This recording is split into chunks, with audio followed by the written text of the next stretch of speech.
Welcome back to One Mike Media. And I'm here, your host, Big Mike, the one and only. And I know it's been a while, but right now I'm bringing you a movie review, something I haven't done in quite some time.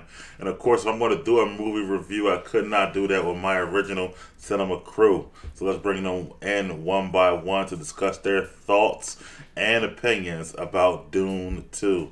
First and foremost, she always gives good opinions, good thoughts, and always makes us laugh. No other than the one and only Miss Chloe Diz. What's up, Chloe?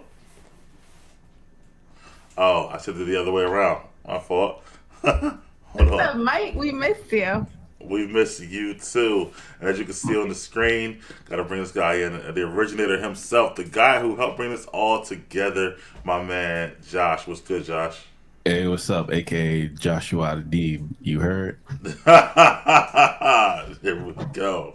And I should say Chloe Waring, actually, to the people. So, you know, congratulations on for these two. So, Dune 2 we're talking about right now, but we cannot talk about Dune 2 without first talking about Dune 1. So, I want to go backwards and discuss what you guys, I know you guys watched it recently, which is good for you. So, let me start with you, Chloe. What did you think of the first Dune when you watched it? Okay, so I fell asleep like the first 5 times I tried to watch it. So Makes sense. literally, It was tough. It was single tough. time, every single time I fell asleep. But I did not see it in the movie theater. I saw it at home, and I did fall asleep every single time. And then when Josh was like, "Oh, let's go see Dune 2," and I was like, "Well, I can't see Dune 2 without seeing Dune 1." And so that time I tried to stay awake. I did fall asleep, and I was like, "Nope, I'm gonna sit up." So I stood up. I sat up, and then we finished watching it, and it was actually really good. It was. It I definitely liked was. it. Like I thought it was cool. I mean, I like the visual aspects. I like the storyline. I like the symbolism. It was pretty good. I liked it. Wait, did you try to watch Dune 1 at nighttime the first time? No. Oh, Like okay. during the day, like a Sunday, like at this time, I would You watch still it. fell asleep. Wow. Yeah, it Okay. was just it's a very and that speaks to I guess the soundtrack and it's very relaxing and it's kind of Yeah. like A whole slow. lot of It's like you sand have and stuff like that. exactly a lot of sand. It's given like those videos on YouTube when you put on to go to sleep. Ambient sound. Ambient sound, yeah. So it took me Yeah. a while, but once I got through it, I was like, "Oh, this is not that bad. It's all right." No. Josh, what are your thoughts on Dune 1? And did you know anything about the movie before you watched it at all? Nah, I didn't know anything about it. Obviously, I heard about all the connections to Star Wars afterwards, right after Dune 2, and all the hype about that. But it's interesting because when you first see it, it does remind you of Star Wars. And Dune, they use this type of genre, which is kind of like the Lawrence of Arabia, Hmm. where a foreigner goes to the desert and they have to be accepted into the tribe and learn the ways of the desert, similar as we saw in what's it called, Boba Fett. Hmm. It's the same concept applies. So I mean, both the director of the Dune novels and both George Lucas essentially had desert planets and space. So just to make it different. So and I know there's a lot of other touch points where it's basically George really did ripped a lot of the themes from even to the Sarlacc, which is a which is the worm, right? So it's the same concept. Yeah, Lucas to Frank Martin is kind of like George R. R. Martin to Tolkien or whatever. Kind of like just taking, you know what I mean, like just taking some of the concepts and thoughts and stuff like that. And they were both like big fans of each other and stuff like that. So I think Absolutely. kind of works like that. But yeah, with Chloe, Dune 1, right? So I never heard of Dune at all before it came out. So but I did know, like, find out there was an original Dune movie that came out in the 80s. So I did go back and watch that before I went to see Dune 1 in the movie theater. So I wanted to see if it kind of like matched and stuff like that. But even with that, it still was a hard because there's a lot of dialogue, a lot of saying. Like you said, there's a lot of, And I was in the movie. There was me, Aunt, Chris, Sandy. It was a bunch of us actually in the movie theater. But I still was like, tough to get through. But then once I got through, I was like, yo, this is not bad because I like good stories, good dialogue. I didn't know what it was building too, but I didn't think it was that bad. Then going back and realizing some of the novels, the show that followed with James McAvoy in 2000 about the children of Dune. So it's like a whole world, and it's like any other, I think, IP. Once you get into the lore of the world, then it like brings you in even more. So, and that's like the stuff I do. But so I enjoyed it, and I was anticipating Dune 2, even more, especially because Dune 1, I felt like when it came out, right in smack in the middle of the pandemic, it kind of like with our viewing, wasn't as big as it could have been. Like people were in the theater still and stuff like that. So I thought it was different. But Dune 2. So you did watch Dune 1, then you went to see Dune 2. So I'm gonna go back to you, Close. So actually, let me ask you this: after Dune 1, did you have like a favorite character and thing you were anticipating for Dune 2 that might happen and stuff? No. I don't know. I don't think they do a really good job with fleshing out the character characters development. But I was looking for Jason Momoa, but he died, so I was like, he's dead. Because I feel like even with his character, I wanted him to do more. Like, it was just like, oh, they're best friends. Oh, he has a vision of him dying. Oh, he dies. Like, there was no character development. It wasn't like they shared moments together. Like, I didn't like that part about the movie. Like, I felt like these were just, the characters weren't very relevant. The storyline was more relevant. So it was just like, oh, this man has this friend, and the friend sacrifices his life and dies. Even the black woman that came and tried to save them at the end. Like, it was like nobody really had a good role. Like, I feel like they just introduced these characters, built them up, and killed them off, but didn't even really build them up. They just like introduced them and then killed them off. Like the black lady at the end who saves them, and she's like, "Oh, I'm the was she like the spice curator or something, or she was like a farmer?" But they didn't really get into her story. It was just like a mystery the whole time. With Jason Momoa's character, it's like, oh, we're best friends from the other land, and we're going to send you in there to infiltrate this community. But then he never tells about his recon. It's like, it's weird. Like, I don't know. And I watched like the like new rock stars or whatever afterwards. And what's the other one? I like Screen Crush, and I watched what's his name? He's so funny. Double Toasted. Oh, the black dude, the two black dudes with the hat, He's funny. So he's like, I didn't really, the director or whatever doesn't like to use dialogue.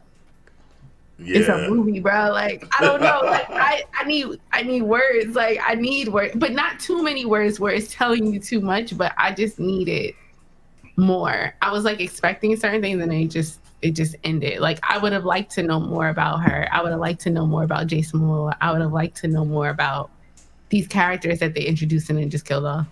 So you didn't find out more after watching those YouTube videos about like some of those characters, or even like? Well, yeah. Spoiler alert. Like, I knew about what happened in Dune 2 as far as like the lineage of the mom.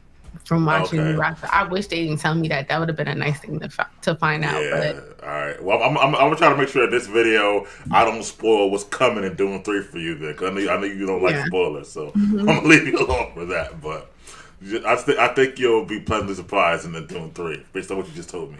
But Josh, from you watching Dune 1, the story, the plot, the whole. The treacherous plot to for one family to take out another family with the help of, I guess, what we'll do. In this case, would be the Emperor, I guess, in this particular show. How'd you feel about that? How the whole thing went down? Oh, for me, I loved it. I loved the story building and the world building from my perspective. And you know me, I really don't need a lot of dialogue. And for me, I also like how the film is shot. Like, the whole cinematography is very artistic. And for me, that's very captivating for me. So you don't really need a lot of dialogue when you have these big sweeping, pan of the actual dunes, of the sand and of the world. So it reminds me of that scene in A New Hope with Star Wars, where you have Luke looking at both of the sun setting, and you just have that wonderful film score, and that's what the entire film reminded me of that, and the actual romance, like the not the like, popcorn flick romance, but more the genre romance of being in the foreign world or being swept up by that world. So for me, I loved it in terms of that. And for me, the plot was very simple. You had treachery, you had politics, you had was like essentially a Christ figure per se, and you had different creatures such as the sandworms and all that. So for me, it was great for me. Yeah, I saw that. Yeah, not knowing a lot, it definitely, if you didn't know anything at all, I lost video. I'll be back if you can hear me. But if you didn't know anything at all, the plot definitely, there it is, caught you off guard. You didn't know, how they were gonna, take down that other the other family, House Atreides and stuff like that. So I thought it was good in that particular Harkonnens, world. right? The Harkonnens took down the Atreides, yeah, and apparently they had a truce going on for hundreds of years, until the Emperor decided that he didn't trust House Atreides because they were becoming so popular, and then let House Harkonnen, led them to take them down, and that's how we got to it. But you're talking about House Atreides, Paul, he saw it coming the whole time, stuff like that. So, but which is good. Let's talk about let's go into Dune 2 though a little bit. So Dune 2, had much more action, to say to speak, and I thought the story was even better in Dune 2. We get to see House Harkonnen, who now thinks they've won, and then they got rid of House Atreides, but not knowing that Paul and his mom Jessica are still around. And we see Batista's character, who is the nephew, and he's having a hard time finding out why they can't control the whole spice. So, Chloe, back to you. How you feeling about the plot and what was happening in Dune 2? Melissa? It was interesting. I feel like it was the part of like I like the fact that I didn't watch Dune a long time ago. Right. I like the fact that I watched part one and then literally we saw it the next day. So for me, it was nice to have that continuation of the story. Like, okay, his lineage is gone. What's next? So it was interesting to see like their survivor story. Like, okay, how's he gonna? Are his prophecies real? Are they not real? What's gonna actually happen? What's not gonna happen? So those are like a lot of the questions that I really enjoyed watching being answered in part two, and it was less boring than part one. There was a lot more action. There was a lot more dialogue, even though it wasn't as much as I would have liked. There was more. So the third one, they actually get me to a point where I'm like, all right, this was absolutely perfect. But yeah, it was cool. I like the fact that Zendaya's character was like introduced. I wish they would have had like more of a romantic type of development, like plot development as far as like interpersonal relationships throughout the movie. It was like they were rushing through things, I felt like. Okay. I think it's a big story, but I can see where you're coming from. I do think Dune 3 will give you more dialogue, without spoiling anything for you. So I think that'll be a good thing. But Josh, plot Dune 2 now, we're talking about. How do you feel about how that whole thing was developing? Oh yeah, for me it was great. It was great to see how things unfolded. What were the ramifications of certain actions? Because there's a lot of moments in Dune 1 where there's no going back now. The Pandora's box is open, so everything else is just causality. So I thought that was cool to see what would happen. It was great to see the Fremen, putting up a great, I guess, front against the spice cartel. So I thought that was cool. Because it reminds me of similar to Avatar, or like Pocahontas, that whole story where you have the invaders coming in trying to steal your natural resources and not really caring about your culture or your spiritual or emotional ties to your land. So I thought that was cool a lot. It's like guerrilla warfare. That's all I kept thinking was like, and then they have the go ahead. Oh yeah, absolutely. And then I also liked how we definitely get to see the different aspects of of the world. So you get to see, how, because in Dune 1, Paul is looking at all the footage about the educational footage about the actual planet, but then you get to learn from the actual Fremen, like, nah, that's not how you do things. This is how you actually do it. So it was great for us to see how Paul and his mom, I guess, adapt to their situation. So I thought that was cool too. So since she brought up Zendaya's character, and we can talk about each character, each one. Josh, how you felt about her character and her arc in this particular movie? So in the first, I would say 3/4 in the first 75% of the film, I absolutely loved her character development because you could see her warming up to Paul a lot. So I thought that was great to see that the element of her, because I had a feeling she was becoming too one-dimensional because she was always angry. And then towards the end, she went back to that angry, and it's kind of like, you want to save your planet. This is the way that you save your planet. Why are you getting upset that, things are happening? And the only way you can save your planet is by these things happening. So it's kind of like you kind of went back to being one-dimensional after, all these things happened where you were probably the biggest underdog in history, and y'all essentially dominating all the whole cartel. So I just didn't understand how you were so upset. But for me, I would say 3/4, 75%. I loved the character development, but towards the end, she got back to being one-dimensional. So her thing was, to me, and I'll get back to Chloe in a second. She seemed to really fall for Paul and that he was becoming one of the Fremen, but she never believed in the prophecy, so she didn't want him to become this. I guess, like you said, a Jesus type figure who leads overall. And I get that, because she can see how it's, she doesn't believe in it, and as do some other people in the Fremen, right? So they feel like it's they're being indoctrinated and losing their way and falling for all this hocus pocus, and we get that, we understand that. But at the same time, for me personally, right, you got to park that, because this movement right here is the only way that the Fremen survive on the planet. So for me, you got to park that and just be happy that there's actually people that are actually fighting for you off-world. Because if you didn't have that off-world help, if you didn't have Muad'Dib, if you didn't have the foreigner, ain't nobody caring about y'all. They want the spice. You feel me? They will literally sacrifice every single Fremen just to get the spice. So think about that. That's like, that's kind of like, that's more. I feel like spice is more valuable than water on Dune. It is. You know what I mean? And it's like, yo, what are you worried about? Just go fight them and keep your land. Yeah. Yeah, the spice is what powers the ships and stuff like that. What's it called? Interstellar travel, which is huge, right? Yeah. They said the spice is ingested by the navigators that power the ships or allow them to navigate.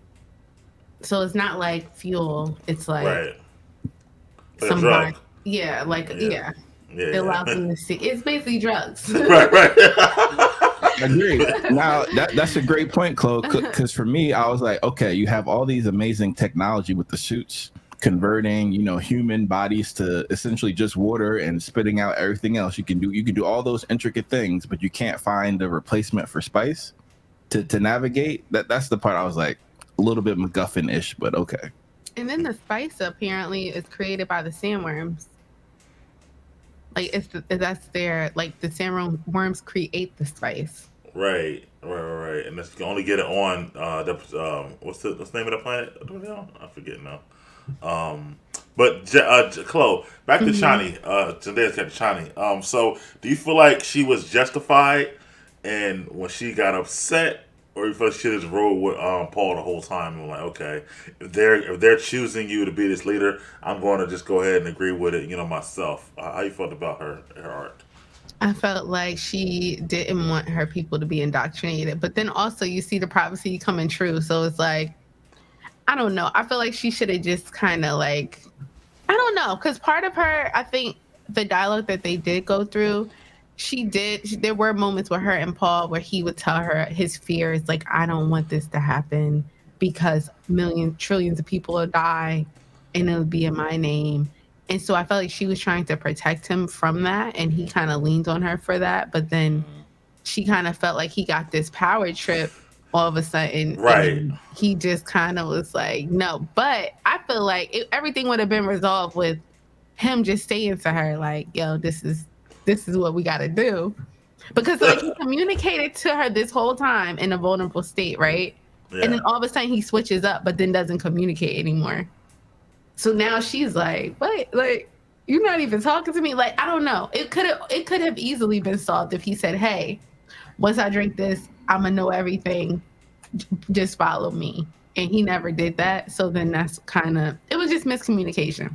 It's almost like he led her one way and then did like a turn on her or something. Yeah, he did. But he didn't, but he did. Because, well, all right, if you're looking from a third person perspective, she should have known, oh, he's royalty and he's going to do it. But she didn't have that context because she don't know anything about his home world. Yeah, she's from Arrakis, right? And she knows nothing about how things work over there. And royalty, she's like a woman fighting in these dunes. So she can't even like... That's a great point. I saw a lot of similarities with these characters with Jon Snow and Ygritte because she's essentially a wildling, right? Yes. Yeah, essentially. Yeah. Basically. And she doesn't understand like those things. They have religious hierarchy, but they don't have like a king. And I mean, they do have a hierarchy, but it's not. Show them about the politics that's going on. Yeah, show them politics and the plush life that he lived. Like she doesn't know that. They marry people for certain things, like for political control. She doesn't have that context. So he should have, as much as he was telling her about everything else, like he could have at least said, yo,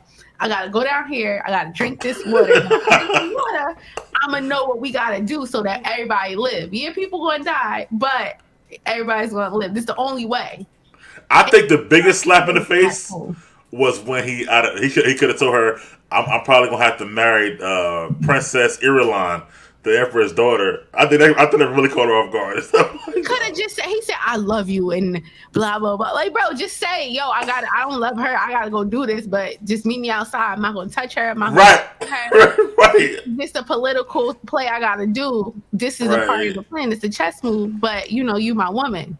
Right. Like, I don't understand why he didn't say that because I guess it's a movie, but like, bruh, you could have just said that. Or maybe how I took it was he was so focused on the plan that he had to execute that he didn't have time to tell her that. But, also, here's the caveat. He didn't tell her that for a reason because he already knows how it's going to play out. So it don't even matter to tell her. Like, go be mad for a little bit. You're going to come back. Like, she'll be back later. But I think it'll eventually, like, I don't know about part 3, but I think that's going to be to his detriment that he didn't bring her in as an ally. He kind of like betrayed her, so she's looking at that as like betrayal. Josh, you think you should have told her about the marriage? Absolutely not. She didn't seem to have the emotional capacity to understand these concepts. Really, she keeps saying, "Oh, I'm worried about my people. I want my people to survive." Well, the only way your people is going to survive is this path. There's no other path where your people survive. So that's why I kept saying you kind of have to park that if you want your people to survive. It's a means to an end. So when you're an incredible underdog, literally the only thing that you have is faith, because you're an underdog. The cartel should have wiped them away easy, even with everything they know about the desert and they hide it in the mountains and all of that. They still had enough technology, as we saw in the film where they had that bomb that blew up their little mesa that fell on the water. They had the technology to wipe all y'all out, even if you hide in the mountains. So that's why I'm like, you really have to park that, because to me, it doesn't make any sense to be worried about, oh, I'm worried about my people and all that. Well, your people are not going to exist unless this path happens, because they're looking for a leader. And you're only going to have that type of faith if you have a charismatic leader who helps you believe that you can actually beat these invaders, because this is your... And again, even her character, Shani, she talks about the spiritual aspect of the land. Well, you got to have a spiritual reason to feel like you can protect your land, and part of that was the prophecy. So for me, it was all it was a means to an end, and it had to happen. But see, I don't understand why she didn't believe the prophecy. If she never believed it from a little kid, though. She never believed it at all. They've told her forever. Like, they never went into why she don't believe it. Like, they should have, I feel like for her character development, they should have been like, have like a flashback of her, I don't know, with something that shows why she doesn't believe it, you know? I She mean, just I guess at the end it sounds like a fairy tale when you first hear it. I guess. no, not okay. I Not mean, when you're a child. even in our world, right? We have Santa people who Claus. don't believe in God. Some people don't believe in God, right? So it's to me, it's the same thing. Not everyone's going to be a believer. But see, for me, I think that it's improbable for her not to believe if her parents named her that. Like your parents named you this name that has a spiritual, prophetic type of like origin. Right. That means that they believe so much that they're going to instill those values into their child. So something must have happened for her to kind of shun away from religion, but they never went into that. And I wish that they would have, because then for me that would have made more sense why she was acting all crazy. I thought that was why, because her parents seemed to be zealots, and she went the other way. And to me, it seemed like because they might have told her the story so many years ago, but it never came to fruition. So she's like, "You keep telling me this every year, but why am I gonna believe this? It never happens." So my question is, when she gave him her tears, and he came back alive, that don't make you a believer? I mean, it would have made me a believer, but I don't think that's my point. So for me, it was just like it was unrealistic, her reactions to stuff, because it's like you were raised in a religious zealot type of situation. Your name is a prophecy. You met this guy who he's telling you about his dreams. They're coming to life. You're seeing unbelievable things. Then he survives the thing with your tears, like, and your name goes exactly. The prophecy came true, and you still don't believe, like. Yeah. At that point, she might have turned to believe. I agree with you on that.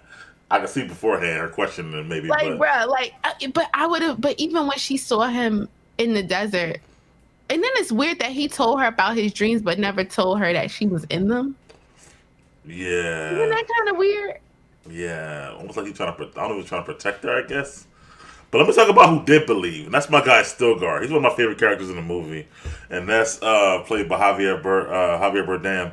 And he, like you said, Chloe, was trying to let her know the whole time, yeah, this is the truth. I guess at the very, very beginning, he wasn't sure, but once he was on board, and stuff, and he was excited every time Paul would do something. He always believed. So I don't know if because he's been through so many more years of suffering, let's say, than Shani, that he was looking so much for the Savior that he was like easier to go on board. But how'd you feel about his character? Let me go to Josh now about Stilgar and stuff. Oh yeah, he was great. It was great to see some Bond characters in there, along with Batista and Bardem. Both of them were villains in James Bond series with Daniel Craig, so that was cool to see. But at the same time, Stilgar, I agree. I feel like he's probably one of the most authentic characters in the show. So I appreciate that he at first was okay. I'm not sure about this person, but you could tell in the back of the mind, even in Dune 1 when they met him, he's like, "You're the foreigner. I have this type of belief." Now that when I first saw Dune 2, this is what I really hark back to Dune 1 when he first met Paul, and he had it. You could tell by his look, he had it in the back of the mind, but you might be that guy. So it was kind of each.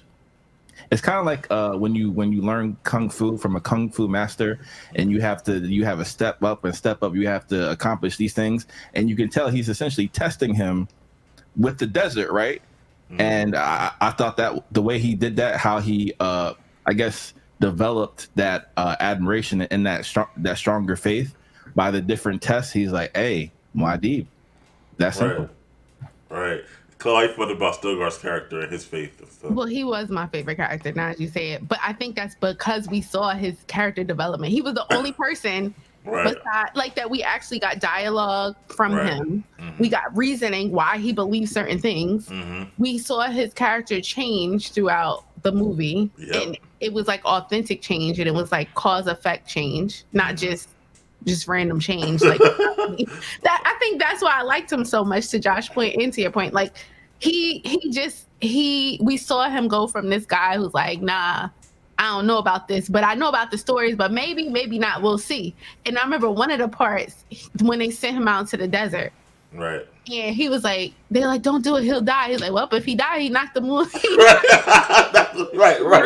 Like, so it's like he was doing these things just to see, and it was like everything came true. And that's why I didn't understand why Zendaya character was like bro, to see, and it was like everything came true. And I can hear myself. Yeah, echo, yeah. So that was funny to me. I liked his character. He gave like the comic relief kind of to the plot, and then he also was like you saw his character change based off of it. His character helped me question: is this a prophecy or is this not a prophecy? And for me, by the end of the movie, I was still asking myself that question, but I kind of leaned more towards one side than the other. But I feel like his character help was like a POV. mirror about our journey as the viewer watching it. Yeah, I think he did to give us a POV. Like to me, like he helped sell me on the prophecy, Stilgar, because of the fact that everything he was saying, and he wasn't always like you said, sure. But as things were unfolding, as Josh said, he would get more and more excited and be like, okay, that's another step. I'm getting closer. We're getting closer. He might be the one. And I like what even when he told Lady Jessica, he was like, listen, you can either drink this or what else for you to do. Exactly. So Break this and die or just die. Like at least you got a chance. You could become, our leader. He was the most realist character. yeah. He had the most real reaction out of everybody. I forgot about that part, but that was the funny part. Yeah, he was like, "Well, I don't know what else there is for you to do then. If you can't." Like so. Absolutely, and and you also I like the fact how they also had the different factions within the camp. So you had the Chani side or the non-believers, and then he was the leader of the other believers. And at first from Chani side, it looks a little bit of a confirmation bias. You might be reaching a little bit, you might be reaching a little bit, but it's kind of like.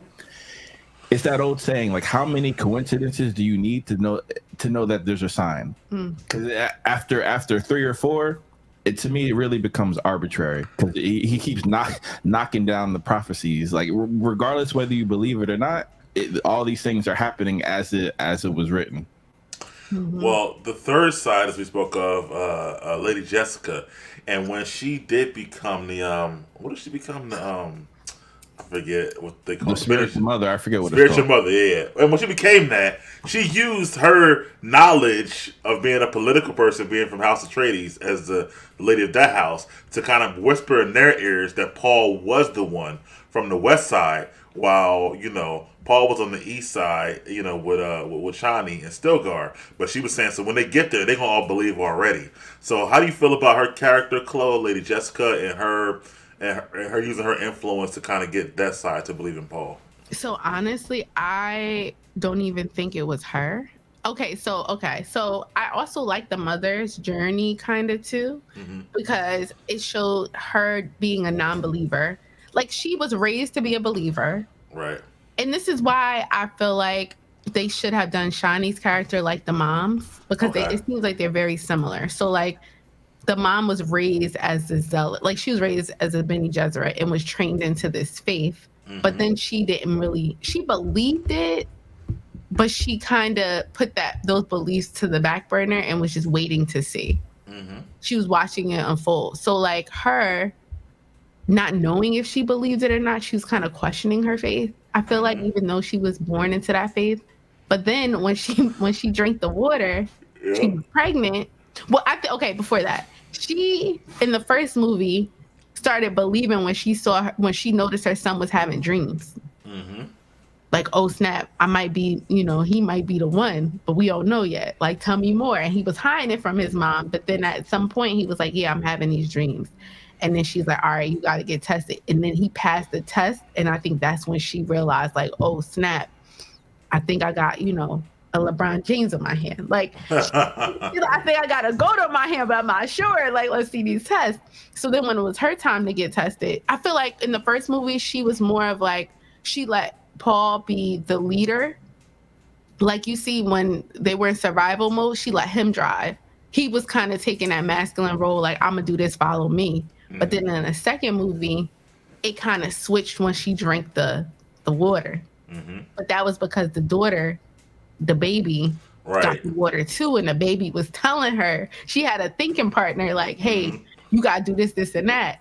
And she's like, okay, I'm gonna listen to my baby because she know, and we both know, so this is how we're gonna do it. Like even when he talked to her son, she was like saying, oh, your sister said this, not me. Your sister said this. Right. you know, because she knew that he wasn't gonna kind of listen to her because she's like his inferior per se once the dad died. Right.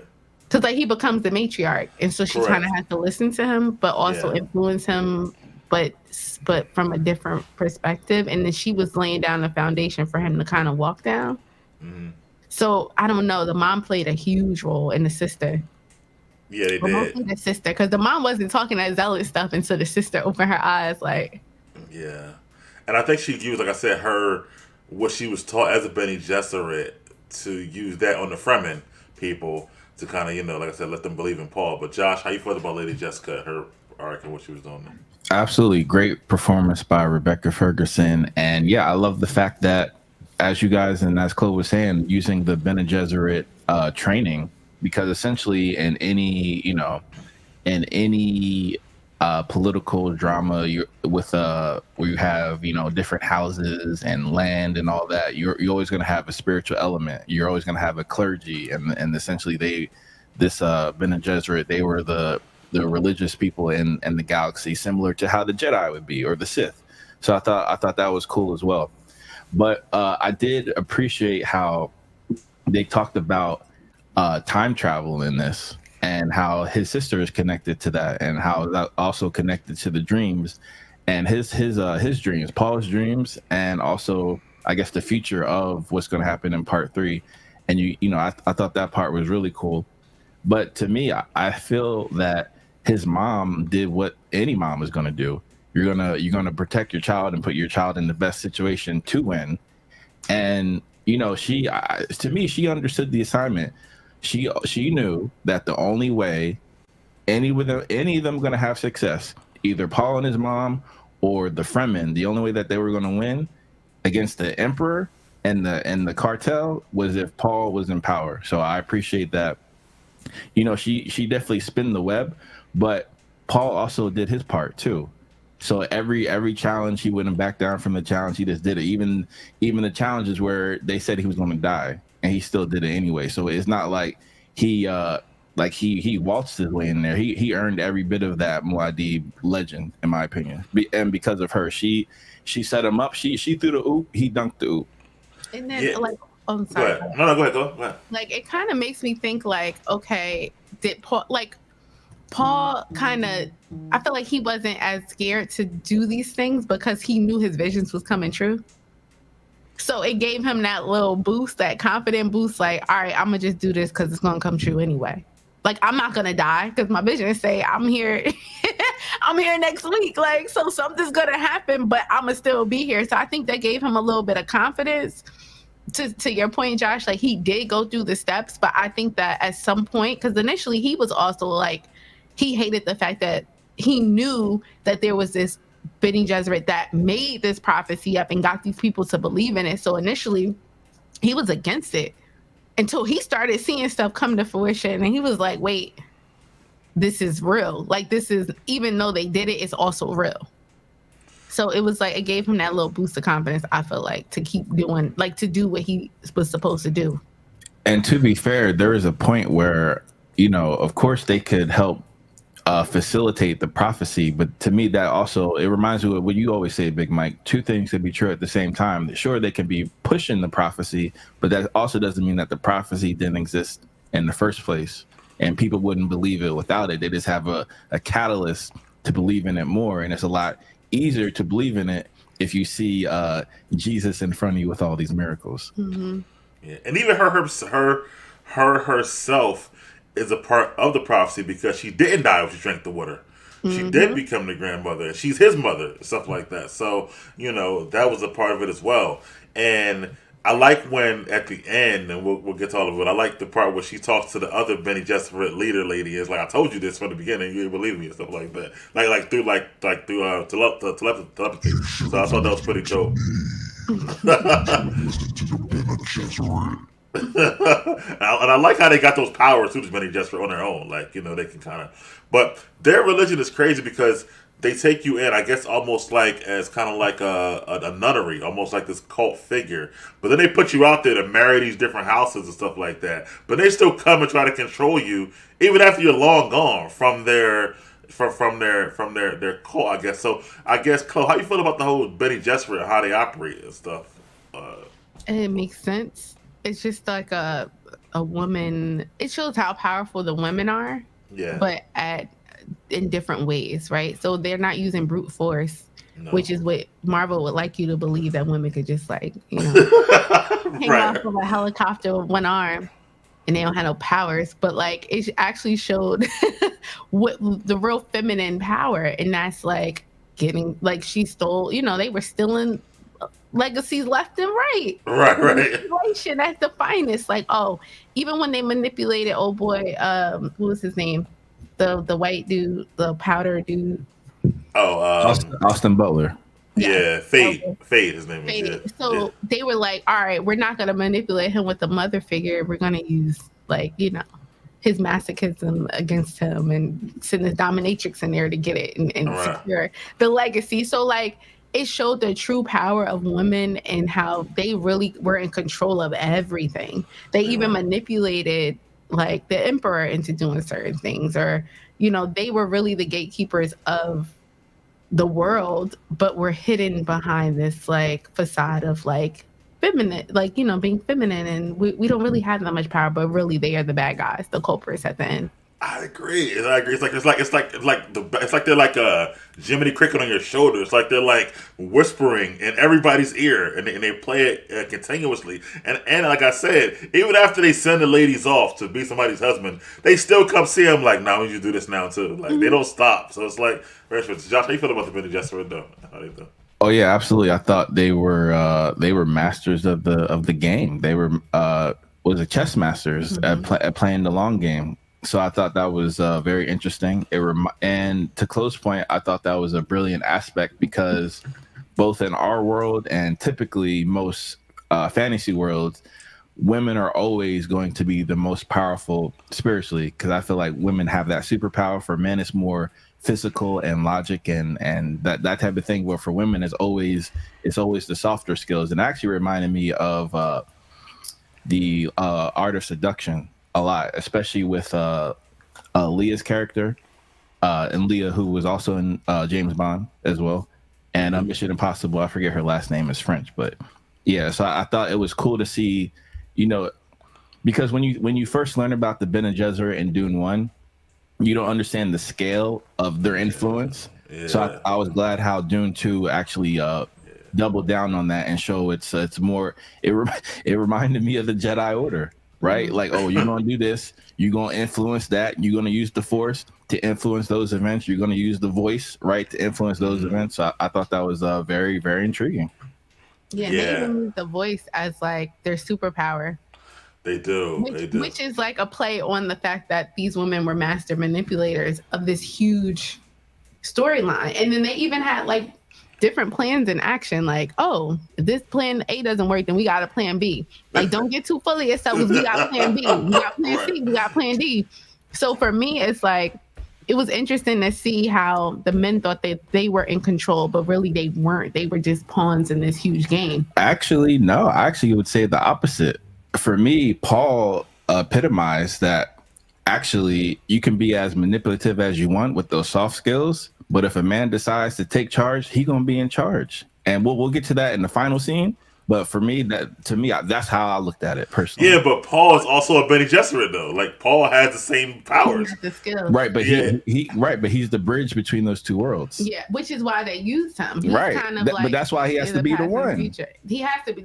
But the thing is, he's only a product of the Bene Gesserit's plan. Right, from the beginning. The beginning, like, they always wanted someone, but they wanted someone they could control. But technically, it's still left to remain to be seen, because women still, you have to remember, there's at the end, like, when the emperor's daughter was like, just spare my dad's life, like, she knew what was about to go down, like, spare his life and not be your wife. Like, she knew she was gonna be his wife anyway.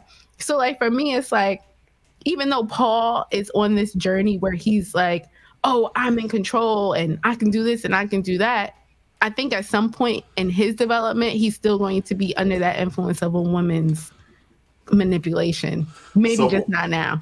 So with Paul, we'll get more to Paul later, but Paul's Paul's already, he is a Bene Gesserit, right? He has the voice, he's got the power because his mom's Bene Gesserit. His grandfather from House Harkonnen, his father's House Atreides, and now he's a Freeman. He's like everything in one. Everything, yeah. Yeah, in the whole thing. So that's why He's he's the one. like, yeah, he's the one overall. And that's why he can see and do all the things that, that he can do. But I do agree with Chloe. I think they master manipulate the women from the background. Because even like the Emperor, for example, or House Harkonnen, like they still go to them for advice or to tell them what they see, even if they're not like married to them or nothing like that. So I feel like the Emperor kept saying, "What do you see? Tell me what's going to happen." Blah blah blah. Like I think they like had this belief in them. I don't know how far it goes like back. The oracles, absolutely. Yeah, they're like the oracles, but they're like an oracle who does like also like diabolical stuff as well. It's like, but this is why I completely see what Chloe's talking about, and I definitely agree to an extent. But this is the only reason why I disagree is because the Atreides line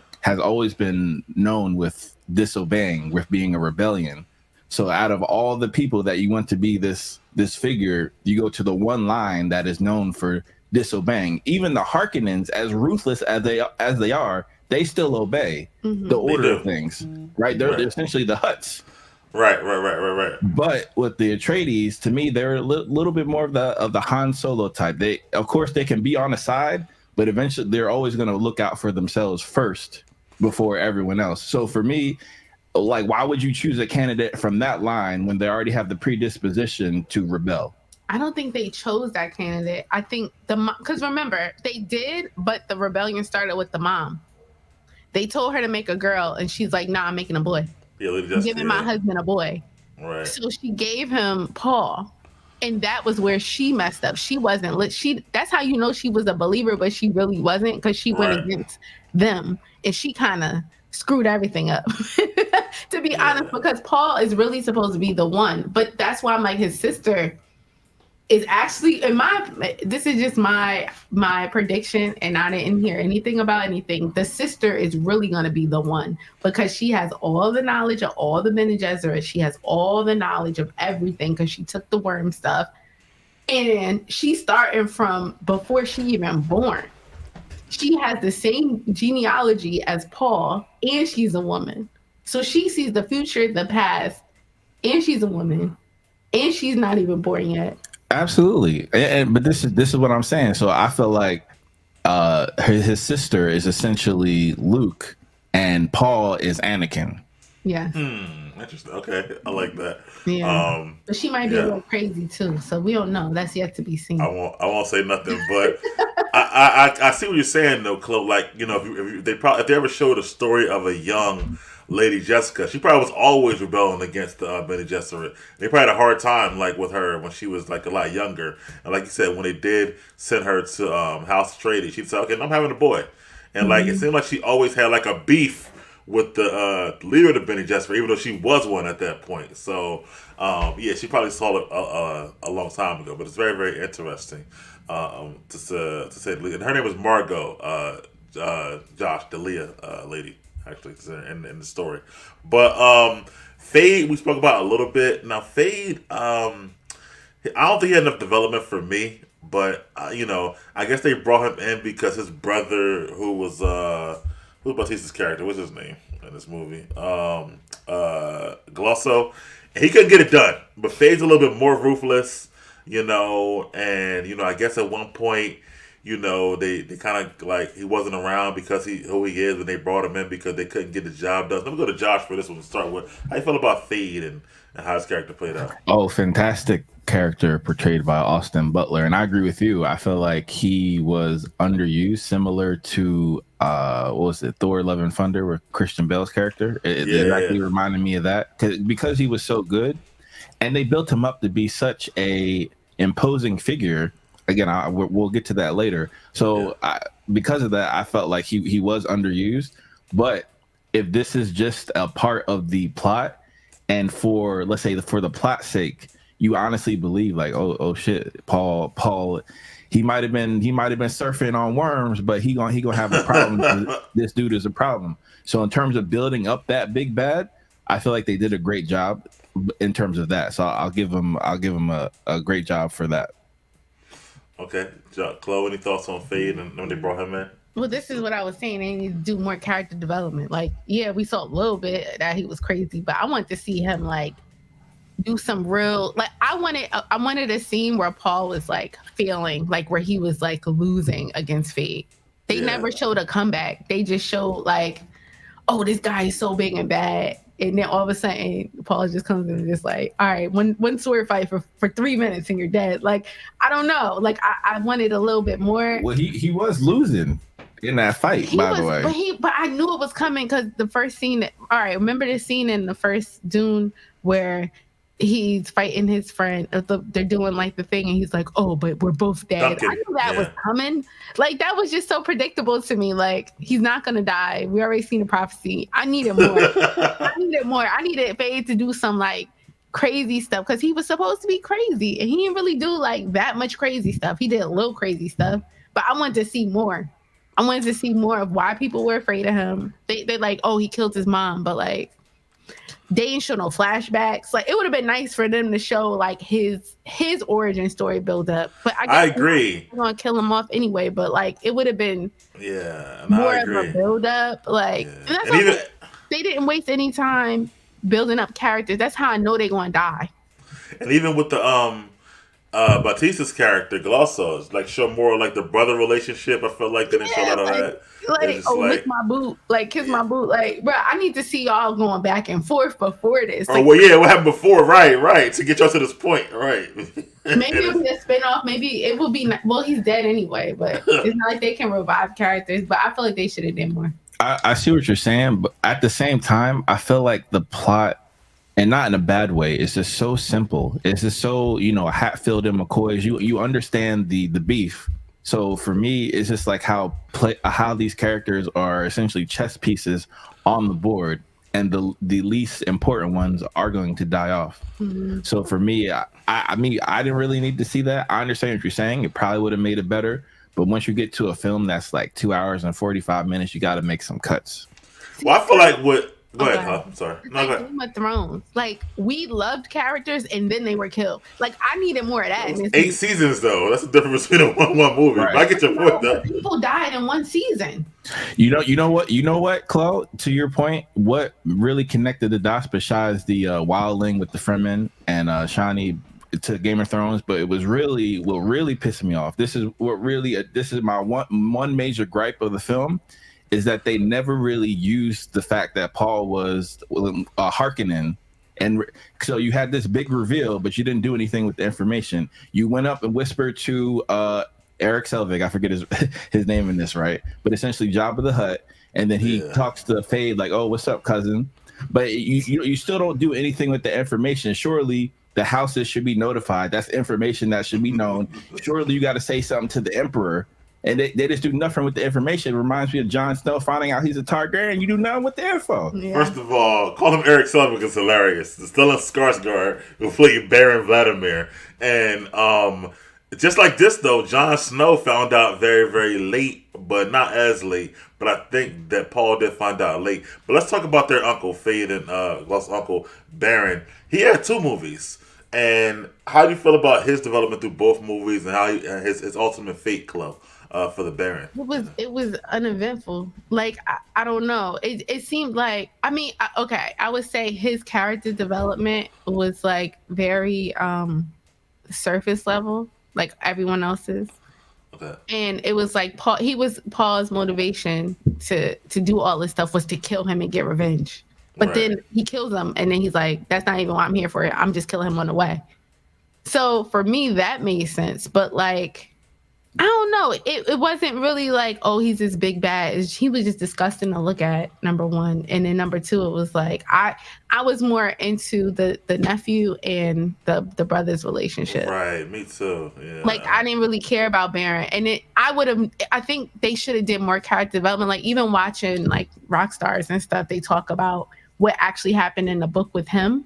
Yeah. And I think that should have been explored, and it wasn't. Like, oh, that's her dad. Like, why does that matter? If we had the context from the books, then you'd be like, oh, that's crazy. Like, but in Game of Thrones, we had that backstory.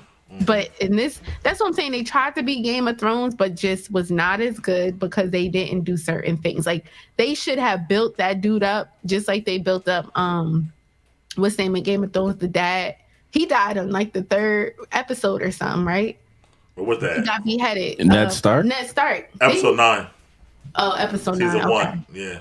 But like, we didn't expect him to die. I wanted Nobody that did. same thing. I wanted that same thing. Even with like in the first one, even with Jason Momoa's character, I didn't love him enough not to die. Like I was just like, oh, okay, he's dead.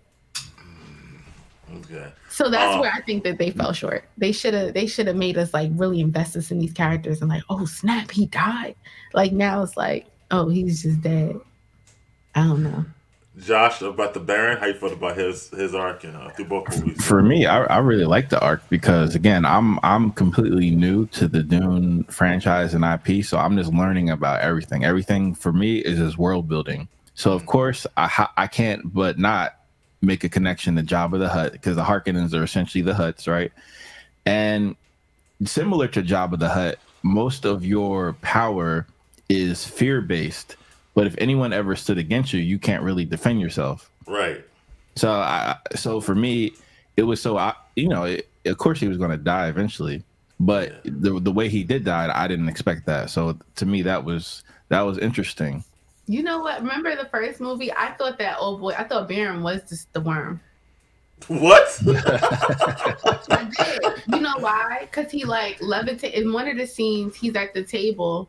It was some other movie that was kind of like that. It was like the guy's talking, and it turns out he is the worm. Like I feel like I've seen that somewhere. But when he levitated and he had the long gown on, I was like, is that covering the worm? Is that going to be the big reveal? Like that. Think about him. Like he's a worm, and the actual worms are like his babies or something. That's what I thought it was going, but it didn't go there. So, as Josh kind of talked about the world building, so think about it being a bigger world, and we got much more to see, right? Because we're going to see, no spoiler, we saw in his vision, an older sister, right? So, so we don't go see an older sister. So that's years down the line. So, I think with Baron, Fade, Glosso, them going now, that kind of makes sense to me because the story is going to be told for, I don't know, another 15, 20 years, whatever. You know what I'm saying? So I feel like this is like the first big bad, then there's like more to come, I guess. If it was like a short story, I could see, them having more, to do. But because it's like they're really like just one part of what's more to come. Like you said, she might be the ultimate one. At the end of the day, the sister, who we know from the flash forward, we're going to get an older version of, actually. So that was actually, I forget her name, the girl who played her, stuff like that. The girl who's playing in... She's in the Gambit, something Gambit. Yeah. But I do like, Baron was interesting because, again, like you said, anybody could have probably just killed him anytime, right? Any of the nephews or anybody. He can't do anything physically.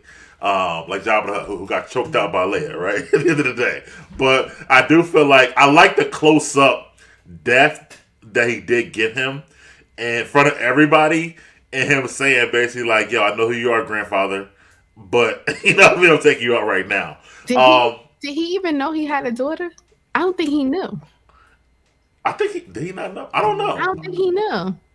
Huh. They never talk about that. And that's the issue I have is like you did nothing with the info. Yeah, they should have. Yeah, I agree with that. But to Cole's point, how do you not know? Because spoiler alert, but like people talk about the books online and they were saying that he was like drugged. So apparently Baron is like, he's gay. So that's why they call him Baron. Right. He didn't produce children. So he did something to the queen, the Bene Gesserit queen. I'm just paraphrasing. This is what I heard. It could be wrong. Disclaimer. That's what I heard from somebody. And they were basically saying that he like did something horrible to her. And then she cursed him, drugged him, made him like impregnate somebody, and then put all these diseases in him, which is why he looks how he looks. Yeah, I know that part about why he looked like that. But like they should have talked about that in a movie. Like I would have liked to know that information. I feel like that should have been in the flashback when the baby when she drank the stuff. They should have showed that part. I feel like that would have been a nice backdrop. Like, oh, that's why I they think got Josh has a point though that the books it's too much in the books. I'll be honest with you. It's a Mhm. lot going on. So I feel like that the movie's already 2 hours and 46 minutes. Like It I don't was know if you had Titanic. How long was Titanic? it was a little over 3 hours, but Exactly. Like, and that was just Jack Frozen. Like they could have did this. Like I feel like they could have put some. you were already falling asleep on part one, and it was long. So you can't. I mean, it's how much more you can put in the movie. Part one was sleepy because it wasn't no words. It was all Hans Zimmer. That's why they needed more words. Like in this one, they could have did a 20-second flashback of why he's the Baron. Like nobody knows why he's the Baron. They just know he's just some dude, some like sloppy looking dude who almost like they. I feel like they could have put that instead of other scenes. Now, I see what Chloe's saying, but for me, this is the major difference between world building on screen and cinema and film versus TV. TV, you can get that. Yeah, You're really not going to get that, even if it's a blockbuster Hollywood 2 hour and 45 minutes, you only going to get bits and pieces. And to me, I really have to take that. We'll talk about it later, but I really got to take the hats off to the director because, like you said, there's a lot of content to put in there, but you essentially the foundations of the story you needed to make it so simple and understandable that regardless if you didn't see Dune 1, you can see Dune 2 and understand enough to know that okay, this is a bad character. They're manipulating. These are the free folk, Fremen, and all that. So for me, there's a ton of pieces on the chessboard, and I feel like he made it as simple as possible with stakes. So I have to give the director credit for that. and I see where Chloe's coming from too. I really 30 do. seconds. 30 seconds. Hold on, Chloe. I really see where it's coming, but if you would have watched this, Josh could say this. If you would have watched Star Wars episodes 4, 5, and 6 when they came out, and that's it, right? Because that was it at first. There's a lot of stuff you're like, well, they could have showed us this, they could have showed us that, but now it's all fleshed out for 30 years, so we know all about it. Even like Game of Thrones. Game of Thrones is 8 seasons long. But there's still stuff they don't flesh out. People come to me all the time. I read the books like, what happens here? Why this happen? Why this happen? And stuff like that. Because it's like so much. So to make this a movie, I get what you're saying, but it's probably people who watch these movies who don't care about the Baron backstory and stuff like that. But the thing is, if you don't, okay, think about this. When you're telling us a good story, like you in a barbershop and you telling a story about what happened over the weekend, Right. You gotta give context. So like we had no context, but then we had this information. You know what? I would have to respectfully disagree because part of these IPs is for you to go and find out more. How many people went and bought the novels, went to start reading the novels or listen to the audiobook because of your point, Chloe, which is brilliant. I want to know more. Mm-hmm. Well, that's a catalyst for going to read and figuring out. That's fair. Or to watch the old movies too, as well. Yeah, I do want to watch was it 1984 when it came out or 81 when it I want to watch 84, that. Yeah, 84 Dune. But that's the Baron story and his whole thing. But like I said, I did like that he did get his revenge. He got his dad's ring back after he took the ring and stuff like that. I don't know about y'all. I'm not really a person who likes like smoke and all that. But when Paul was on his rampage, I loved every bit of it. I felt like E-Money. I was like, get that smoke, Paul. Yeah, and one more thing I want to talk about before we get to Paul is his boy comes back, Gurney, actually played by Josh Brolin. And Gurney, not only does he come back, he gets his revenge on Batista's character for what he did to him in the first movie. I thought Gurney was different in both movies to me, but Chloe, how do you feel about Gurney and his character between the two movies and stuff? I feel like that was the most unrealistic part of the whole series. Like you just randomly find him. Like, it was just like coincidence, or was it? I guess that was trying to play into the whole prophecy thing. But that was one of those moments in the storyline that for me it just was incongruent with things. Like, we're fighting all these bad guys, and all of a sudden, I noticed your walk across the thing while all of us is killing. Like, it just seems so unreal. Like, I feel like it would have been better if they came across them more like, maybe he was like pretending to be a Fremen or something, and they came across his character. Like, for me, that would have been more realistic than them fighting. Like, And then how Paul gonna tell him, "Oh, don't kill him. He's my friend." Like what? He would have been dead by now. Like I don't know. It just seemed out of place for me. I don't know. And then his character was kind of like I like the better part one. To be honest with you, but go ahead. He came back like, "Oh yeah, just by the way, we got these nukes."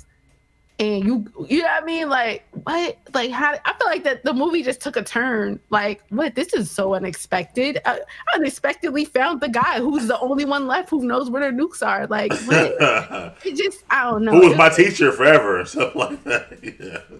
A little unbelievable to me, but whatever. It's a movie. At that point, I was like, oh. I got the plot. Like, obviously, House Harkonnen, after defeating him, was now using him to go get Spice, and he had no choice because he didn't want to die, obviously, and while he was getting the Spice, Paul found him. But I get your point too. Like that's one of those suspend your disbelief situations a little bit. Yeah. Josh, how you felt about Gurney though? On this? Absolutely, I agree with Chloe 1,000%. Perhaps the way he was introed into Dune 2. I mean, no, that's the question I asked. I was like, how? I mean, of course. Plot armor, right? But how y'all fighting everyone, shoot first, ask questions later, and then he ends up surviving. So that part, I agree with that 1,000%. But in terms of his character in Dune 2, I loved it because for me, it actually brought that revenge aspect of Paul back and brought him back to his Atreides lineage. That's true. It made him remember, okay, this is what the mission is. And then when he came back, then he really got into the Muad'Dib. So for that, I love him as being the character catalyst to make Paul remember what his mission was. That part I love. Yeah, because he did kept saying like, your father would have did this or your father was this, and so he kind of like made him remember like who you are a little bit. Like, okay, we get you a Freeman now. We get that you always been a Bene Gesserit, but don't forget who your dad was. So I do see that aspect. Absolutely, because at that point, the only connection he has to the previous world is his mom, but his mom is the total opposite direction now. So really, it's Josh Brolin's character who brings him back to kind of where he was in Dune 1. So I thought that was cool to see the culmination of where Paul has been and then where he's going to go next. Mm-hmm. Yeah, I agree. So let's talk about. We could save Florence Pugh for later because she'll be bigger in the next movie. But let's talk about Paul now, as we've been talking about the whole time. So Paul, like you said, he had this crazy arc, and he goes back to his roots. For me, like I think that when he goes inside, when they finally get to when he wakes up and they finally get to the temple and they're all around. And when he goes and gives that speech and he tells Stilgar like he's not going to kill him, and he gives his like uplifting speech about how they're going to finally take over this war, that was one of the best speeches I've seen on Seven in a long time. Like it was great to me. Like it had me psyched up. Honestly, I ain't gonna lie to you. So for me, I thought Timothée Chalamet did a great job. He might be one of my favorite actors right now after watching this movie. Honestly, like throughout his whole arc through both movies, especially the second movie. But I'm gonna start with Josh time. How you felt about Paul and Timothée Chalamet's performance and the whole thing? Oh yeah, it was fantastic because he has so many different motivations going in Paul's character from many different directions, from the Atreides aspect to the revenge aspect to becoming part of the Fremen aspect to becoming the Muad'Dib. So to me, it's and the fact he's not like a teenager going through puberty, but he's still a teenager essentially. Young adult, with all this responsibility, with all this adult responsibility. So I thought that was a great coming of age scene. Like each scene is just progressing him on that path. So I did appreciate his role and how it, went 5 steps forward, 3 steps back, and then 10 steps forward, and 20 steps back. So I thought that was it actually reminded me of kind of like how they walk. Like his story arc is how they do the Dune walk. So I thought that was pretty cool. Did you feel like, and I'll get to you, Chloe, in a second, like, I mean, you probably liked it, but when he finally does get his revenge. I loved it. I was on smoke with him. I was like, yes, Baron, you get some. Faye, you get some. Emperor, you get some. Who else doubted me? Oh, yeah, you too. You get some, too. Like, everyone getting the smoke. I love that. So do you feel like we made him kiss his ring and all that stuff, but he was going a little bit too far with it? Or do you feel no, okay. Not at all. Because, all right, respectfully, if anyone betrayed your parents like that, you going on a war path.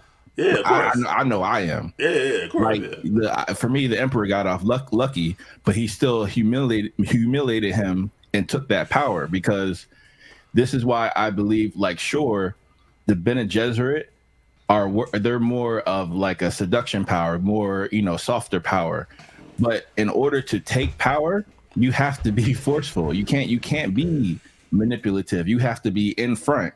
And to me, that's the difference between the Bene Gesserit and someone like Paul, who has the understanding of the Bene Gesserit, but when shit needs to get done, he became Atreides. Like, oh, we gonna do it this way. Like, y'all betrayed me, and then you here asking for mercy. Did you give my house mercy? Did you give my father mercy? Did you give our planet mercy? Additionally, this is on top of you giving us an assignment on Arrakis, which is essentially you just set us up to fail anyway. Right, yeah. That's twice as much betrayal and treason. So you about to get all this smoke. There's gonna be no mercy, and I'm gonna embarrass the shit out of you. I loved every bit of it. Chloe, how you like? Let's say Paul's revenge. How you like the whole thing? How it went down? I feel like he should have just killed the emperor. Like, I don't know. Like, I know there's politics that had to be, I guess, explored. But like, for me, I don't know. It seemed like Paul got to a point where he was feeling himself a little too much. That's what I felt. Yeah, see, go ahead. But not the part where he enacted his revenge, but the part where he kind of felt the power. Like, you could see him get a taste of power. You can see it, right? Yeah. And like, his confidence, yeah. And the only thing about that is, and the mom always told him, like, always watch your back. Like, never put your back towards your enemies. And I feel like that power that he's feeling right now is going to have him blind in certain areas. Because he himself believes in the prophecy now. Yeah. So it's like but at the same time, the prophecy is also written by these people, women. So it's kind of like, all right, you feeling yourself, but you got to kind of be a little, and just in life, you can't go the extreme. Like, you got to still kind of understand, like, all right, even though I do have this power, I still have to stay grounded, because it can get out of hand. And not only get out of hand, but getting out of hand and me being too zealot can leave me blind to my demise. Like, I feel like his power trip is going to end up kicking him in the butt. Like, he got too high too quick. He should. And that's we're just watching him become this figure that's going to soon get chopped down. I feel like that was what we're leading up to. Yeah, I definitely see what you're saying, Chloe, and I agree. And even, when he was doing his speech in the holy place, even his mom was like, "Yo, back it up, back it down. Don't go too far." But he was like, "Nah, F that. This is the time." And this is what I was speaking to earlier. For me, the only way anything was going to get done in terms of them beating the cartel and the emperor is if Paul adopted that role. Because essentially the entire plot is him trying to do anything but adopt that role. Oh, I don't want to do this because people will die. Oh, I don't want to do this because I don't believe in this prophecy. But respectfully, the only way that y'all was going to survive is if you take major moves for you to assert yourself in a powerful way. And then, at the end of the film, you have all the houses saying, they're not going to accept the claim. And yet they came to Arrakis to do something. So you have to do something like that, especially being a leader of all these people. You have to, for me, you have to assert yourself in that manner, or else nothing else was going to change, and they just would have kept the wheel going. Sometimes you had to break the wheel, and for me, Paul was, and defeating the emperor and the Harkonnens, that was the metaphorical defeat, breaking the wheel. So we're gonna create a new wheel, because the only way that the wheel was created was at the Fremen were going to be second-class citizens. Spice was going to get still get harvested and all that. But in order to stop that completely, you kind of have to be the emperor, or take the emperor's power, or take the cartel and the family houses of their power, because they just want the same thing to continue. But I also, to your point, like, I also feel like, it needed to be done, which is why it's interesting to watch his story arc, because we know, like, I could just tell what's going to happen to him just because of what he's doing. But I also think that because he's able to see the future, he already knows what's about to happen. So it's like, why not? Like, I feel like if he could see all the possible, it's kind of like the Loki scenario. Like, Loki can see everything that could happen. So for Paul, he's like, there's only one route I could take. And he's doing that. He's like 100% committed to that route because he knows that's the only route that can. And he didn't he say that after he took the water as well? He said like I know my path now. I know the future. I'm communicating with my sister. She knows the future. She's in the future. She's in my dreams. So I thought like, hey, this is the only way forward. Yeah, he's like, there's only one way. He's like, there's millions of possibilities. It's the only way. So with that, it's kind of like he's committing to that role and he's committing to that path because he knows it's going to save the Fremen. It's going to save his legacy. It's literally only one path. That's like, didn't Doctor Strange do that? 14. Yeah, he said 14 million and one possibilities, but only one's going to really. Forget all the sacrifices along the way. Those don't matter. This is the only way. So yeah, billions of people are going to die, but this is the only way. The problem is though, like you said, Chloe Connor, I think you're alluding to this. Like, okay, so we end the movie with him in ultimate power, right? So he's going to marry the Emperor's daughter. He then took out his enemies. The Freemen are now free men, right? Quote unquote. And he's got the Bene Gesserit. He's a Harkonnen. He's an Atreides. He's all of it. When you end something, now they could have ended the movie just like that, and it'd be over. No more Dune, right? But if you go forward, now he's this high. You got to take him down because you can only go for one place from there. If not, it makes for a boring story. So to your point, Chloe, I do feel like that, and not only that, any type of person in ultimate power, eventually you start getting rebellions, right? You got Chinese people who are small now. Maybe they grow bigger. Like, maybe he nodded.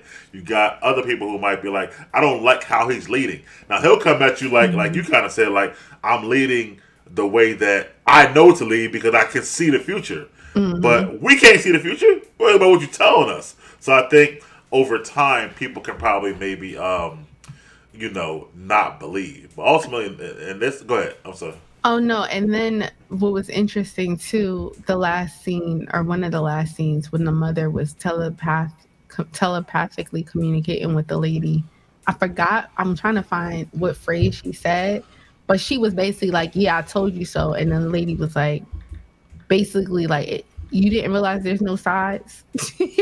like she basically was to pick my side. She's right, like, I love that part. Yeah, like you don't, like you still don't get it, bro. Like there are no sides. Like there's no sides. Yeah. And even her, like he didn't kill her either. The Bene Gesserit emperor, he didn't kill the emperor. So I don't know, Josh, are he living? Is he not killing him for a reason because he knows I shouldn't kill him yet? It's kind of weird with him because we know he knows his future. So. Oh no, to me, this is playing chess because he still has to have that interaction, whether war interaction or political, right? Democratic interaction with the other houses, and the Bene Gesserit and the Emperor. Those are bargaining pieces, right? That's the only way that you're going to sit down at the table with him because they already refuted his claim, right? But yet, at the same time, all of y'all agreed to exterminate my entire lineage. So we're going to have a conversation. And as we're having the conversation, I'm just going to have my finger on the button of these nukes. And if I don't like how the conversation is going, I'm pushing the button. I can see that. And you think him marrying a Lady Irulan, the Emperor's daughter, is just like more of a political play to show his more of his power? Absolutely. Okay. And that was also his role to marry. That's part of House Atreides. You gotta married in the house. Yeah, married in the house. It's like Game of Thrones. Right. Yeah. I can see that. I feel like that. And you talked about a little bit too before we end this whole thing. The Chloe, you said the last fight you wanted more, I guess, between him and Fade actually. Cause we really get into that. Cause I thought I'm with Josh. Like I thought the hand-to-hand combat was really, really good in that last scene. And I did think at some points it felt like, I mean, we know, right? Because he is a prophet. He's not going to lose. but I felt like somehow they still made me feel like, yo, he might actually lose this fight. Mike, I definitely felt that because he got stabbed 2 or 3 times. Yeah, and he only had to stab Fade once. Yeah. And it's funny because I watched another movie recently. I ain't gonna say the movie because I don't want to spoil it, but that same move where like you stab someone. I never thought about that. You stab somebody, and then you leave the life in there, but then they use the same knife to stab you. You never see it coming.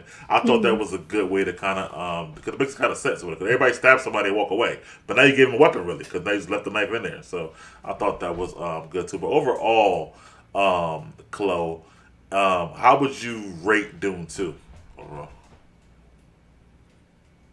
Like as a movie overall, like against other movies, or Well, like just compared to the first we one. can do both. How would you rate it compared to the first one, and then how would you rate it overall as a movie overall? All right, compared to the first one, I give it like a solid 8.5. Okay. Because it was a nice continuation. I like how it was a great part two, like great part two. Sometimes part twos, the movies are trash, but I think it was an awesome part two.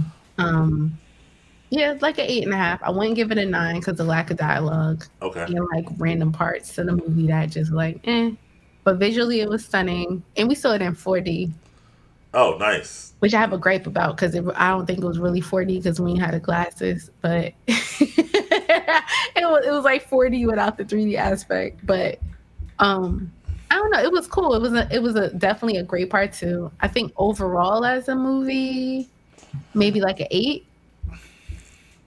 Okay. Like Josh? I would probably Okay. watch it again just to get like more, like find things that I missed. Yeah, I watched it twice. First That's what time. that helped me out a lot actually. I'll watch it a second because and it's just like I don't know. Like I got so as he's becoming the Muad'Dib to Josh's point, and he's passing all these obstacles, and we missed one too. I want to get back to in a second, but I think each step is getting me more and more amped up. And then when he Mhm. gives that final speech, I think I'm at like this level of like it's kind of like it builds up for me to this particular movie.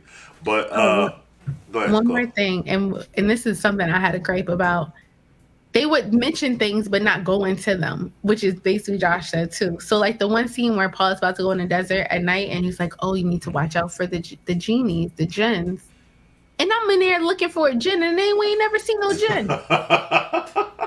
Like I wanted the jinn to come and do something. I'm like, was that a cut scene? Like, did they not go into that? Not a Like, was that cutscene. filmed and then it wasn't I there? mean, but we still heard him though. We heard the whispers. No, we didn't hear him. It turned out to be the girl, right? No, not when she's Shawnee's watching him. But before that, we actually hear we hear the whispers of the jinn, and that's what Stilgar says. He said, "Don't listen to the whispers," and then we hear the whispers. See, I ain't hear no whispers. Chloe needs a 4-season to like 10 episodes each. Seriously, they Yeah. shouldn't have made this to a movie. They should have made it into a series and then a movie. I could see that only because it's a lot in this book, Josh. So I can see where she's coming from. So like, Like we need it. It'd be like having like a Game of Thrones movie for the last season. Like Nah, like finale, like the Nah. finale instead of finale being like an hour. The finale is the movie. Like I would want that. nah. I mean, I would watch it, but no. For me, this is what film is all about. This Yeah. right here. yeah, And this this can is go both ways. Same thing with why I love Christopher Nolan so much. That's my favorite director at the moment. He makes films that I want to see, that captivate and leave you in the dark on purpose, so your imagination can fill it in. Or you Yeah, that's a good point, Chloe. That's a good point.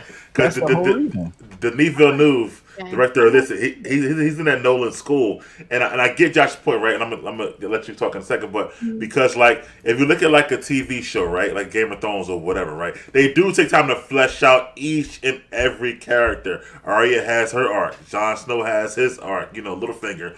Each and every one. So you probably could have did that here in the TV show. Like we could have got more with Fade, his backstory, or showed him killing his mother or the brothers, or yada yada yada in a TV show. But with a movie, it does leave you to fill in the blanks because if you look at Nolan, even going back to Inception, they still ask now was the thing still spinning or not, or like was it a dream or not, because you're filling in the blanks and stuff like that. So I see Josh's point too. It's like it's how you in just cinema, right? Because some people are like, I don't, because I get gripes too, right, about plot holes and plot and needing information in certain movies I watch, and people are telling me like, "Oh, I didn't need that. I'm good to go." So it depends on how much context you need as a cinema viewer. I would Mhm. say. But Josh, how do you Rob, would you rate the movie overall? Stuff. Absolutely. So to your point about the director Denis, I thought he did a fantastic job. I saw his what was it? I think Vanity Fair when he broke down one of his scenes. And after seeing that, I loved it even more because I can understand why he did the things that he did for this IP. Because again, whenever you make a Hollywood blockbuster based upon a novel, not everyone's never going to be happy. You're going to have the book readers who are going to be like, why you would include that? You're going to have some movie goers like Chloe being like, why you ain't do this? Why you ain't do that? And I get it. But at the same time, when you have so much on your plate, to me, the things that he chose to put in there and the things he chose not to put in there, I feel like for me, it was enough. So I gave it a 9 out of 10. I absolutely love the cinematography. I mean, the fact that similar to Nolan, right? He recorded it in an IMAX frame, so the scenes have that much more intensity, and they're much more the scale of the scene and it's so grandiose. And then matching that with the landscape because it's called Dune, but again, it's just like this entire foreign world where to me you're just swept away. So I love the world building aspect, and I love the simplicity of the storyline as well as the stakes. So for me, it was 9 out of 10. Um, I miss one thing before I give my aspect. I want to ask you and Chloe about.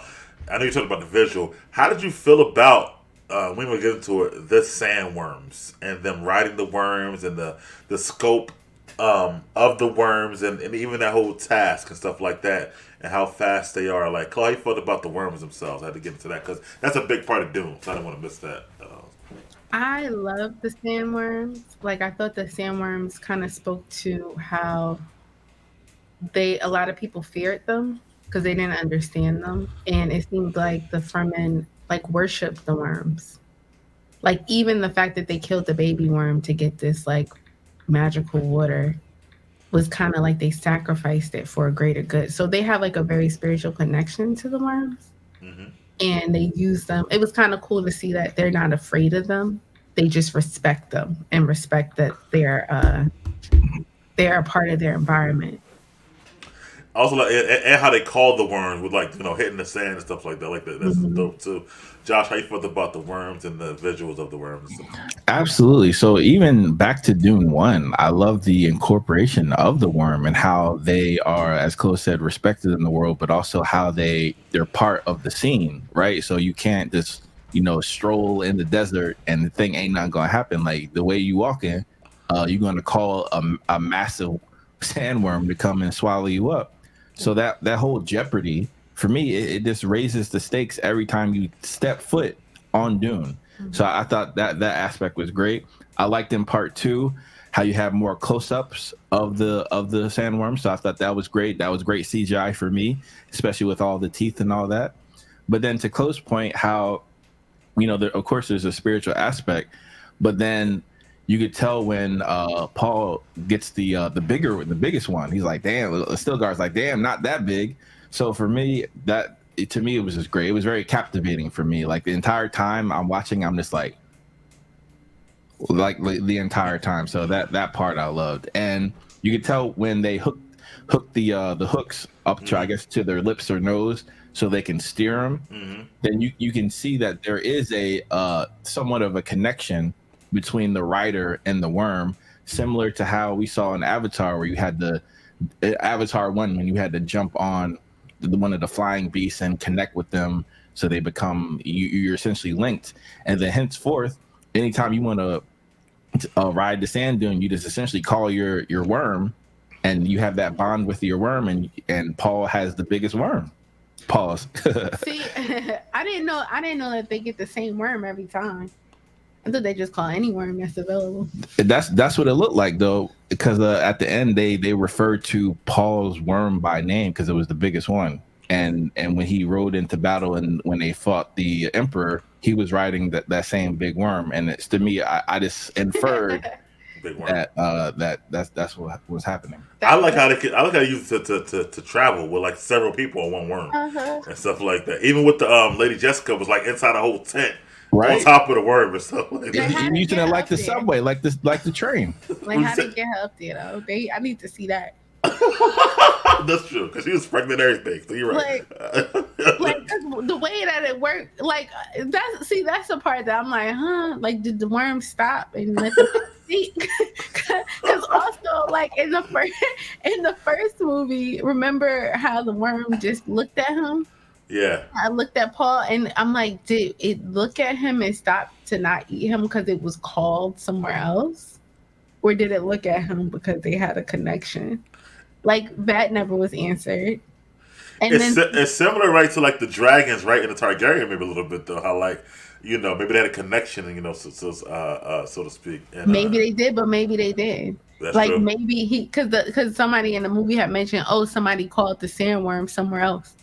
Oh, yeah, that's So true. it's still like questions like, is he the Messiah, or is it just a coincidence that Well, like, I will say this, Chloe, and I agree with you. And this could be because for lack of CGI or lack of how to do it. But all right, to see Paul have to hook the worm, and it's a whole hard process, and he did it. Cool, kudos to him. But then when you got 30 people up there, like how they all get up there? I do agree with that. Like the worm just like stop and say, all right.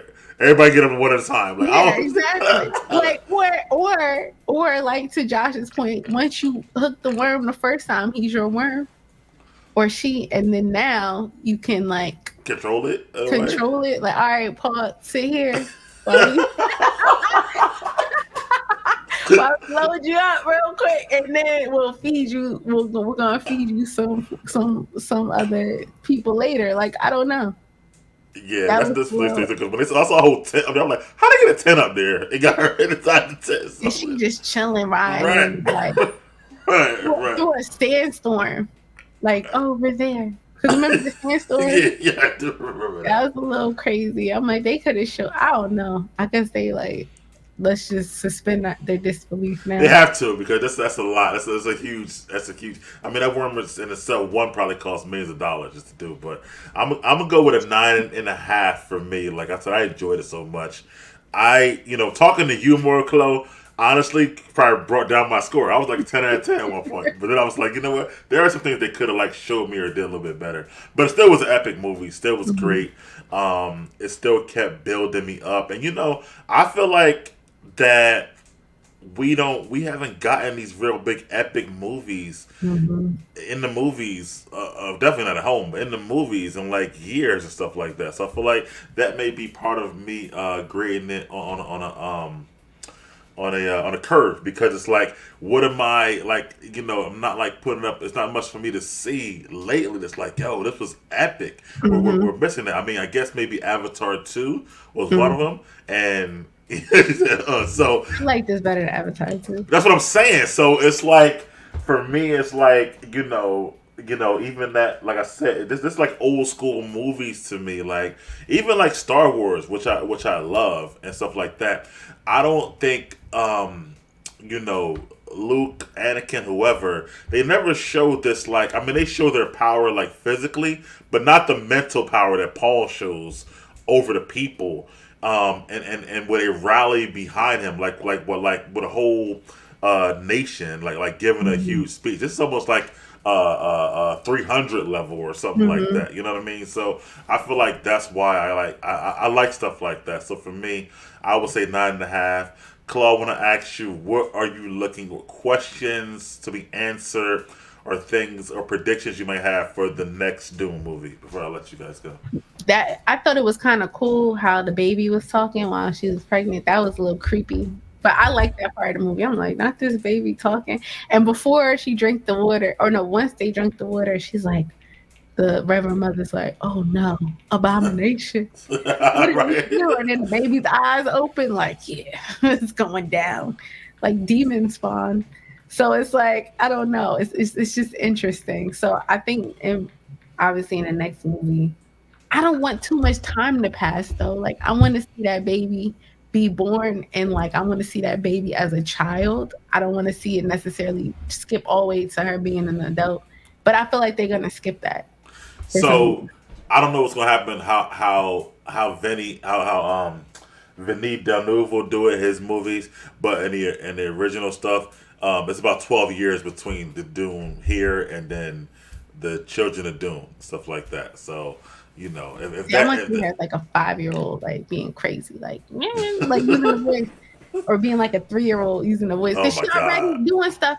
I want to see her progression through like a toddler going up because she's a fetus and she crazy. So I want to see her get crazy, crazy. Like I want to see her little kid, little little teenager. kid get lit. Like she's a, Josh, how you disagree? What you thinking? No, I think whatever the author of the novel and whatever the director Denis decides, I definitely agree with that.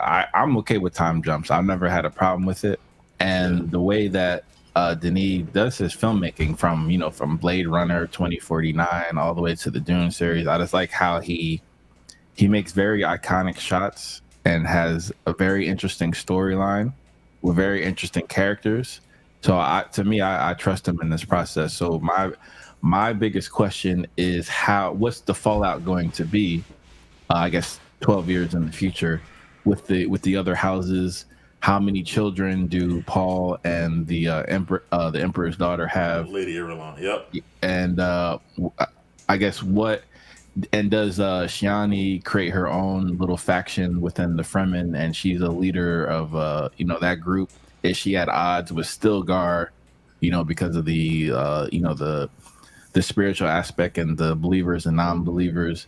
But again, after he done conquered all that, like how do you not believe? Number one, but also number two, it'll be interesting to see if Paul actually stops the spice trade.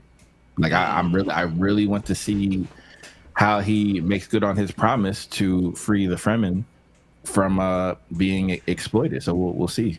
and also I think Shani pregnant. That might explain a lot. Because why Well, wouldn't she be pregnant? Like they've been together all this time. he was Like definitely smashing. We know that. So, and I feel like it would be a cool storyline if it turns out that she's pregnant oh, well, he marries the other ladies. Oh, yeah, yeah, and that then would, he has a lineage through the Fremen for real. And then yeah. her kid is like the son or daughter. Maybe it's the son of the Messiah. That would be a Oh cool Lord. story. Versus the sister of the Messiah. Like it might be something like that. Yeah, That would be I cool. get your point. I want to see her whole development, but if she is to, as you're pointed out, to eventually challenge, I guess, Paul, I think they would have to have her a little bit older, at least like a preteen and a teenager. I don't think a Mhm. 3-year-old. Because what's she gonna say to Paul? Like, you know what I mean? Like, get out of here, like that. You know what I She's mean? saying stuff and she's not born yet. Yeah, but she still be a little teeny Nah, toddler. me personally, I don't need to see that. It's kind of like in the religious community, especially in Christianity, people are so fascinated. Oh, what was Jesus like as a kid? I don't need all that. Give me 33-year-old Jesus with all the action happening. I Or would full I would beard. rather have her grown up where she can be more influential and with more stakes. No, I want to see her as a kid, and then in his visions, he sees her as an adult. He already saw that in his vision in this movie. But that's what I'm saying. So they can still continue that, but she can still be a kid. Like maybe she's a mute kid that can't talk, but she can only telepathically talk. Like I want to see the creepy little kid running stuff, Nah, and he's still kind of scared of her just a little bit. Like I don't know, she's a little creepy, but I'm gonna ignore her because she's a kid. Like I want that, and that maybe this is not the movie that does that, but I want that in somebody's movie. Okay, interesting. Well, the good thing is we all want more, so I will. That means to me, Dune 2 was a success because it left you. Anytime you leave you wanting more, I would call it a success. So I'm gonna end it right here. I want wait, to Big talk. Mike, would you call their box office success in your perspective? Yeah, they're already over. I mean, I think Doom 1 going backwards, I don't think it's a fair judgment because, first of all, it dropped day and date. It dropped on HBO Max and it dropped in the theater. Second of all, it was 2021, dead in the middle of the pandemic. So I don't think that's a good barometer. But for this one, I mean, they've been number one for weeks. They're already over.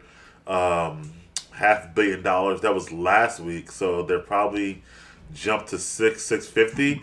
I think that's a success for Dune, especially because the IP is fairly new, and I think that part one is not a huge barometer. I think with the success of part two now, part three needs to hit $1 billion. I would say because part two is now more known. So. Also, to your original question, Big Mike, what predictions I have? I hope and predict that there is some, and to which will lead into what Chloe's gripes were. I hope there is a backstory series of Dune, since it is Warner's and HBO. I hope there's a series that you can flesh out a lot of this stuff going forward. I think I did hear there's something. I don't know if it's a Dune prequel or something that will flesh out more of the world for Chloe. So I think that'd be good. And I do know for a fact, I'm not even going to say which one it was, but I know there's certain gripes that Chloe had that'll be cleaned up for her in Dune 3. I know. So I'm happy for that for her. I don't even want to say it. I just want to let her gripe. Like that, they'd be pleasantly surprised about it. Nice. Like Thank you for that, Mike. That consideration. And I'm still not sure how big Dune 3 is going to be. So I forget how much the first movie made. I know this one, like you said, is just over half a billion right now. Well, before this weekend started, so it'll probably go to 6, I think, at least. Yeah, I just know what's it called? It just got closer to 600 million over the weekend. Right. So I mean, and it's kind of like, I think once the hype, subsides and people actually, will watch it probably from streaming, since they're not going to see it in theater, then I think they might be more interested in seeing it. But still, I still, the way that it'll never be Star Wars. It'll never be Star Wars. Right, but some people were trying to say it was better than Star Wars. Nah, but I just don't think it'll never reach that in terms of fandom. I don't think it'll ever get there, but I think it'll be respectable. Yeah, it'll never be Star Wars, but I think what I do think though is that after this part 2 and it being seeing more people, you'll get more people at like the Comic Cons wearing more Dune costumes, and you might see some Dune costumes on Halloween now. Like it can get bigger and it can build the world, but it takes time, to build the world. Star Wars been around 45 years, you know what I mean? So it's a different IP, and they were wearing. Oh, go ahead, Chloe. I was gonna say, but also Star Wars came out when there was no technology, so it was like forward thinking. I feel like now we have like technology fatigue, which is kind of cool because now it's like they're not. I mean, there's technology aspects, but it's more like going back to like the basics. Like, there's no more AI. What does that look like? So, I mean, to your point, it'll never be as big as Star Wars because Star Wars kind of came out in an era where it was like forward thinking and people never saw stuff like that. It blew their mind when it happened. Exactly. So like, I don't think we have that yet. I don't know if it's like we just have too much information now and it's like kind of fatigued to find something that we've never seen before. But I think it's kind of close to that. Like it's given elements that we've seen. It might have better storytelling than Star Wars does. It does. It might have better as far as like the battles, and because Star Wars essentially is always like a father son story, so to speak, and then the Sith versus the Jedi and blah blah blah, and they always have their certain rules. I think this has like. It's got a lot more. The Bene Gesserit, then you got the different houses and the Emperor. It's like Game of Thrones. Like that's what I was saying. Star Wars, like I feel like Game of Thrones is the one to beat right now. Yeah, I agree. As far because people who've never even seen Game of Thrones, they've heard the name Game of Thrones. They know some of the characters. They know there's a dragon. Like I feel like people who've never seen Dune, they might not even have heard of it. Like I don't think it has that much recognition. Not yet. No. Even the '84 movie that came out. I mean, it was like a like a little like cult following. Like it barely did anything and stuff like that. It wasn't even remembered and stuff. For the most part. But I think now they'll bring in more fans, but never. I could see part 3 doing, let's say, for example, Josh, maybe $1 billion, but I think probably 850. I would say so. Yeah, I don't see it unless they, get even better cast. I don't see it reaching $1 billion. They need like Johnny Depp in there. Nobody hired Johnny Depp right now, but they should. But we'll they put Johnny Depp, Jonathan What you mean no one's Majors. gonna hire Johnny Depp? I didn't say nobody's going to. I said nobody has hired him, which they haven't. He hasn't been hired since his trial. He got no job. That's why I said they need Johnny Depp. They need Jonathan Majors. He definitely ain't get hired, but that's another story. But He might. They say I actually read an article this morning saying that he's getting prepared for a new movie. He in the gym. with that, if you guys can stay on. But thank you guys for watching. Please, everybody, like, comment, and subscribe. I'm back with One Mic Media. It's been a hiatus, but I'm trying to bring you guys more content more frequently.